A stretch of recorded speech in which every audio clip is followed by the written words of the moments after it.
Ravindran sir, இப்போ இது வந்து காங்கிரஸினுடைய இன்ஃப்ளூயன்ஸ் வந்து டேக் ஓவர் பண்ணிக்கிறதுக்கு விஜய் ட்ரை பண்ணுறாரு அப்படின்னு ஒரு பார்வை இருக்குது. என்னென்னா, அங்கே நாடாளுமன்றத்தில் ராகுல் காந்தி பேசும்போது இவர் இந்த பக்கம் பேசுகிறார். 2026க்கான ஒரு அடிகோலில் இப்பயே போடுறாரா? அவங்க ஏற்கனவே அவங்க கட்சியில் சொல்லியிருக்கிறாங்க.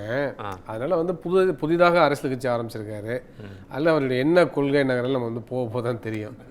அதனால் வந்து பொறுத்திருந்து தான் பார்க்கணும். ஆனால் இந்த விஷயத்தில் நீட் விஷயத்தில் ஒரு சரியான கருத்தை கிட்டத்தட்ட சொல்லியிருக்காரு. அது நாங்கள் எங்களுடைய சங்கம் வலியுறுத்தக்கூடிய கருத்தில் அது எங்களுக்கு ஒத்து வருது. அதனால் இந்த கருத்தை வந்து நாங்கள் வரவேற்கிறோம், பாராட்டுகிறோம். அதே போலவே வந்து பார்த்தீங்கன்னாக்கா இப்போ வந்து கல்வி மாநில பட்டியல் வரணும் அப்படின்னு தெளிவாக சொல்லியிருக்காரு. இல்லை, ஆனால் இப்போ இது ஓவராலாக பார்க்கும்போது irrespective of the parties, நீங்க எல்லாருமே பாத்தீங்கன்னா விஜயோட இந்த கெஸ்டரை எல்லாருமே வரவேற்றிருக்காங்க. திரு விஜய் அவர்களுடைய இந்த கெஸ்டர் வந்து எல்லாருமே வரவேற்காங்க. அதுல இருந்து ஆனா எங்க முரண்படுறாங்கன்னா 1975 அப்படின்னு அவர் மென்ஷன் பண்ணும்போது அப்ப திமுக காங்கிரஸ் தானே இருந்தது. ஏற்கனவே 10 வருஷம் அவங்க இருந்தாங்க, 17 வருஷம் கூட தான் இருந்தாங்க. ஏன் அப்படின்னு திரு ஜெயக்குமார் அவர்கள் வந்து ஒரு பேட்டியில சொல்லுகின்ற போது கூட இதே தான் அவர் வந்து முன்வைக்கிறாரு. அப்ப பிரச்சனைகள் வந்து திமுகவும் காங்கிரஸும் இருந்தபோது யார் அப்ப 75 இருந்தா எமர்ஜென்சி அப்ப யார் கூட இருந்தாங்க? இந்திரா காந்தி அம்மையார்கள் அவர்கள் தானே எடுத்தாங்க. திரு கருணாநிதி அவர்கள் இருந்தது அவர் தான் கொடுத்தார். இப்போ இந்த டாக் போகுது அப்படிங்கும்போது அரசியல் இயக்கமாக மாறுகின்ற போது திரு விஜய் அவர்கள் வைக்கக்கூடிய ஒரு பிரதானமான ஒரு அனௌன்ஸ்மெண்ட்டு, ஒரு ஒப்பீனியன் அப்படிங்கும்போது அந்த ஒப்பீனியன் எதை நோக்கி போகுதுங்க, அதுலேருந்து அவர் எடுத்துக்கூட சொல்லக்கூடிய பாயிண்ட்டுங்கிறது ஒன்று இருக்குல்ல சார்? ஒவ்வொரு கருத்துக்கு பின்னாலேயும் ஒரு வர்க்க நலன் இருக்குன்னு சொல்லுவாங்க. அதே மாதிரி அவருடைய கருத்துக்கு பின்னாலே அரசியல் இருக்கு. அது என்ன அரசியல்ங்கிறது போக தான் தெரியும். ஆனால் இந்த விஷயத்தில் வந்து பொறுத்த மட்டும் இல்லை, அவர் வந்து நீட் விலக்கு வேணும் என்கிற பொழுதே அது கடுமையான எதிர் விமர்சனம் எங்கேருந்து வருதுன்னா பாஜக இருந்து வருது. கடுமையாக தமிழிசை சவுந்தரராஜன் வந்து பேட்டி கொடுத்துருக்குறாங்க. அதேபோல் சீனிவாசன் சார் வந்து பேட்டி கொடுத்துருக்காரு.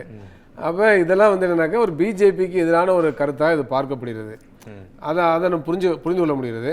ஆனால் மற்ற விஷயங்களில் என்ன நிலை எடுக்கிறார் என்பதெல்லாம் இப்போ நம்ம சொல்ல முடியல.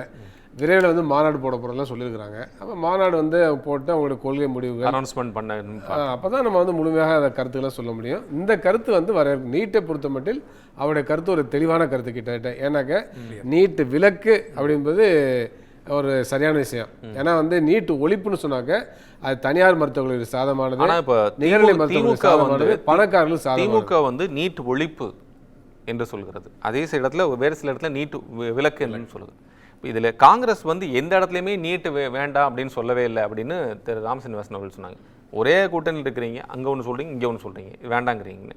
அப்போ என்னதான் உங்களுக்கு சரியா இருக்கும்? இப்போ இந்தியா கூட்டணியில் இருக்குன்ற போது இது பெரிய கேள்வி வருது அப்படின்னு அவர் சொல்லிடுறார். இப்போ ராஜ்யசபாவில் திமுக எம்பி அட்வொகேட் வில்சன் அவர்களும் அவங்க கனிமொழி அவர்களும் பேசிய பொழுதும், அதே மாதிரி பார்த்தீங்கன்னா திருச்சி சிவா அவர்கள் பேசின்ற பொழுதும் நீட்டிலிருந்து விலக்கு என்பதை அவங்க கேட்டிருக்காங்க. அங்கே கிளியராக சொல்லியிருக்காங்க. அப்போ ஆனால் இங்கே வந்து டவுன் த லைன் போகும்போது அவங்களுக்கு நீட் இதை அக்செப்ட் பண்ணிக்கிறோம் அப்படிங்கிற ஒரு மனநிலை இருக்க மாதிரி தானே அதனுடைய இல்லை. என்னன்னாக்க அந்த போராட்டங்கள் மட்டும்லாம் அறிவிக்கிறப்ப அவங்கவுங்க இஷ்டத்துக்குலாம் கோஷங்கள் வைக்கிறாங்க. பேன் நீட்னு வைக்கிறாங்க, நீட் ஒழிப்புன்னு வைக்கிறாங்க, நீட் எதிர்ப்புன்னு வைக்கிறாங்க. இதெல்லாம் வந்துருக்கு. அதில் தெளிவுபடுத்த வேண்டிய பொறுப்பு இருக்குது. அதே மாதிரி இப்போ சட்டமன்றத்தில் வந்து நம்முடைய முதலமைச்சர் அறிக்கை இருக்கு பார்த்தீங்களா, தீர்மானத்திலே நீட் விலக்குக்கான தமிழ்நாடு சட்டமன்றத்தில் நிறைவேற்றப்பட்ட மசோதாவுக்கு குடியரசு ஒப்புதலை பெற்றுக் கொடுக்க வேண்டியதான் தீர்மானம். ஆனால் அந்த தீர்மானத்தில் என்னன்னாக்க நீட் ஒழிப்பு அபாலிஷ் பண்ணும் அப்படிங்கிற மாதிரி அது வந்து தயாரித்த அதிகாரிகளுக்கு அந்த, ஏன்னா தீர்மானங்கிறப்ப அதில் ஒரு பெரிய குழு தான் தயாரிச்சிருப்பாங்க. அவங்களுக்கே கிளாரிட்டி இல்லைன்னு அர்த்தம். நீட்டு ஒழிப்பே நீட்டு விலக்கை ஒன்றா பார்க்குறாங்க. நீட்டு விலக்கு தெரியலன்றதா உங்களுக்கு நீட்டு ஒழிப்பு இருக்கலாம், தெரிஞ்சு செய்யலாம், தெரியாமல் செய்யலாம், அதை நம்ம சொல்ல முடியாது. ஏன்னா நீட் இதில் தெளிவாக என்ன புரிஞ்சுக்கணும்னாக்க நீட்டு விலக்கு என்பது தமிழ்நாட்டு உரிமை, ஏழைகளுக்கானது. நீட்டு ஒழிப்பு என்பது தனியார் மருத்துவர்களிலும் நிகர்நிலை மருத்துவர்களும் பணக்காரர்களும் சாதமானது. அப்படியே தெளிவாக பார்க்க வேண்டிய அவசியம் இருக்குது. அப்போ அந்த விஷயத்தில் அவர் விஜய் வந்து நீட்டு விலக்கு வந்து தமிழ்நாடு அரசு மருத்துவர்கள் வேண்டும் என்று சொன்னதும், அதே போல் ஒன்றிய அரசு வேணால் எய்ம்ஸ் ஜிப்பர் போன்ற நடத்தி கொள்ளட்டும்னு சொன்னதை வந்து வேறுபடுத்தி பார்க்குறேன். அப்போ இந்த வார்த்தைகளுக்கு இடையில ஒரு வேறுபாட்டை அவர் காண்பிக்கிறார். இதை வந்து எங்களுடைய சங்கம் பார்க்கிறது, வரவேற்கிறது. ஜெயசூரன், இப்போ நீட்டு விலக்குங்கிறது வந்து நாடகமாடிய திமுக ஆட்சிக்கு வந்ததும் அதோட ஒரு பகுதியாக முன்னாள் உயர்நீதிமன்ற நீதிபதி திரு ராஜன் தலைமையிலான கமிட்டியை வச்சுட்டு இந்த அறிக்கையில் இருக்கக்கூடிய பல குளறுபடிகளை வந்து ஏற்கனவே நாங்கள் சுட்டி காட்டியிருக்கோம் அப்படின்னு திரு அண்ணாமலை வந்து காலையில் எக்ஸ் பதிவில் போட்டிருந்தார். திமுக கொண்டு வரக்கூடிய அந்த இதுக்கு தீர்மானத்திற்கு கடுமையான அந்த தீர்மானத்தை தான் திரு விஜய் அவர்கள் ஆதரிப்பதாக சொல்கிறாங்க. பாஜகவிலிருந்து கடுமையான எதிர்ப்பு வந்து கிளம்பியிருக்கு. அப்போ முழுமையாக படித்தும் படிக்காமையும் வந்து அரைகுறையாக சொல்லியிருக்கிறார்கள் அப்படிங்கிறதும், அல்லது இந்த விவரங்கள் தெரியாமல் பேசுகின்றார் திரு விஜய் என்பதும் ஒரு எதிர்பார்க்கும் வைக்கக்கூடிய ஒரு கருத்தாக இருக்கிறது. அதாவது ஒரு கருத்தை வந்து பாஜக தரப்புலன்னு சொல்லிட்டே இருக்கிறாங்க. இந்த நீட்டு வந்த பிறகு தான் நம்மளுடைய அரசு பள்ளி மாணவர்கள் அல்லது கிராமப்புற மாணவர்கள் நிறைய உள்ள போறாங்க. எனக்கு கேட்க வேண்டிய கொஞ்சம் கூட கூச்சமே கிடையாது பாஜகவுக்கு. இல்ல பெரிய ஸ்டாட்டிஸ்டிக்ஸ் கொடுத்திருக்காங்க. ஒண்ணே அதாவதுங்க, இந்த 7.5% இடஒதுக்கீடு வந்த ஒரே ஒரு காரணத்தினால தான் அரசு பள்ளி மாணவர்கள் கிராமப்புற மாணவர்கள் உள்ள போறாங்க. அதனால தான் போறாங்களே தவிர நீட் வந்ததுக்கு பிறகு ஏழைகள்லாம் உள்ள போறாங்க எப்படி அதுக்கு கிரெடிட்? அதாவது அந்த சட்டம் வரும்போது கூட ஆளுநர் கிடப்பில் போட்டு வச்சாரு, பாஜக அதை எதிர்த்தாங்க. பாஜக இடஒதுக்கீட்டுக்கு எதிரான கொள்கை உடையவர்கள். இதுல எப்படி அவங்க பேசுறாங்க அப்படிங்கிறது நமக்கு பெரிய கேள்வியாக இருக்கு. இன்னொன்று, நீங்க நீட்டுக்கு முன்னாடி எவ்வளவு பேர் போனாங்க, நீட்டுக்கு முன்னாடி எவ்வளவு பேர் போனாங்க, அந்த டேட்டா இந்த டேட்டா நீங்க கொடுக்க வேண்டியது, ஏன் கொடுக்க, உங்களுக்கு எது தடுக்குது? இந்த டேட்டா நீங்க ரிலீஸ் பண்ணுங்க. அதான் நீங்க தொடர்ச்சியாக இந்த நீட்டு, அதாவது இந்த நீட்டு மூலியமாக இந்த மண்ணுக்கு, தமிழ்நாட்டு மண்ணிற்கே எதிரான ஒரு கட்சி என்றால் அது பாஜக மட்டும்தான். அது தமிழை சவுந்தரராஜன் அவர்களாக இருக்கலாம், இல்லை கொஞ்சம் கூட புரிதலே அற்ற ஒரு, அதாவது தொடர்ச்சியா நீட்டு ஒரு தகுதி தேர்வு எலிஜிபிலிட்டி. இப்போ டாக்டர் வந்து நீட் எழுதி வந்தாங்களா? இன்னும் சொல்லப்போனால் வேர்ல்ட் கிளாஸ் டாக்டர்ஸை ப்ரொடியூஸ் பண்ணுற ஒரு இடமாக தமிழ்நாடு தொடர்ச்சியாக இருந்துகிட்டே இருக்குங்கிறத பார்க்குறோம். இவங்களாம் நீட் எழுதி தான் வந்தாங்களா? நீங்கள் நிறைய குழப்பிக்கிறாங்க போட்டு. அதாவது இப்போ அது இதுலேயே இன்னைக்கு பேசினதுலேயே வந்து திரு விஜய் அவர்கள் பேசுகின்ற போது நீட் விலக்கு அப்படின்னு ஒரு பக்கம் சொல்லணும், நாடு முழுவதுக்கும் நீட் தேர்வே தேவையே இல்லை அப்படிங்கிறதா தான் நம்ம இந்த வரக்கூடிய செய்திகள் மூலமா புரிஞ்சிக்க முடியுது அப்படிங்கிறத சொல்றாரு. முரண் இருக்கா இல்லையா? இல்லைங்க, அதான் இல்லையா, ரொம்ப தெளிவாக தான் டாக்டர் கூட சொன்னாங்க இல்லையா, நம்ம நீட் விலக்குன்னு கேட்கும். நம்ம நீங்கள் இன்னும் சொல்லப்போனால் இப்போ மோர் ஆஃப் நீங்கள் எமர்ஜென்சி அந்த எலக்ட்ரல் பாலிடிக்ஸ் நீங்கள் அதெல்லாம் விடுங்க. நம்ம டிஸ்கஸ் பண்ண வேண்டிய விஷயம் நான் என்ன சொல்வேன்னா, இந்த சிறப்பு பொதுப்பட்டியல் என்பது சாத்தியமா இல்லையா? இதில் நாங்க சொல்ற மாதிரி இந்த கல்வியை கொண்டு வர முடியுமா? அப்படி கொண்டு வந்தா இது ஒரு தீர்வு நடக்குமா அப்படிங்கறத நோக்கி தான் நம்மளோட வாதம். இல்ல அதை தான் இல்ல அது சாதாரண ஒரு நடிகர் விஜயாக இருந்து பேசியிருந்தா அப்படி பரவாயில்லை.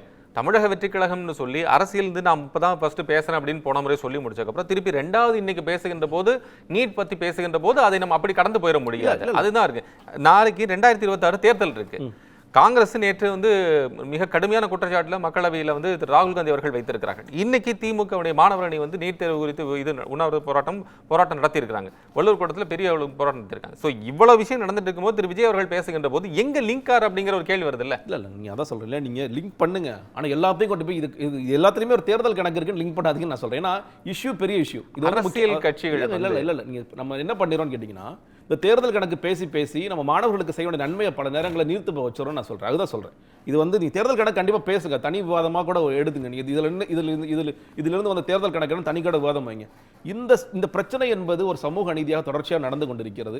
இதை நம்ம எப்படி கொண்டு வரணும்? நம்ம ஒட்டுமொத்தமாக தமிழ்நாடு, பாஜகவை தவிர்த்த தமிழ்நாடு என்பது இதை எப்படி சாத்தியப்படுத்த வேண்டும்ங்கிறதா நம்மளுடைய நோக்கம் இருக்கணும். ஏன்னா இப்போ தீர்மானம் போட்டாங்க, இப்போ தீர்மானத்தை உடனடியாக இவங்க திரௌபதி இவங்க மாநில அரசாங்கமோ இல்லை ஆளுநரோ அல்லது குடியரசுத் தலைவரோ ஒத்துக்க போறாங்களா அப்படிங்கிற கேள்விகளும் இருக்கு இல்லையா?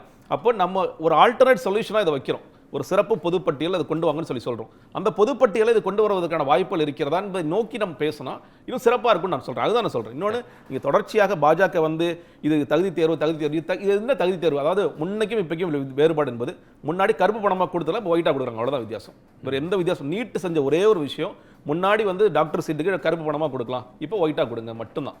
வேறு எந்த விதமான தகுதியும் கொண்டு வரவில்லை. அரசு பள்ளி மாணவர்கள் வருவதற்கு ஒரே ஒரு காரணம் என்பது 7.5% இடஒதுக்கீடு மட்டுமே. இவர்களுக்கு அதில் எந்த பங்குமே கிடையாது.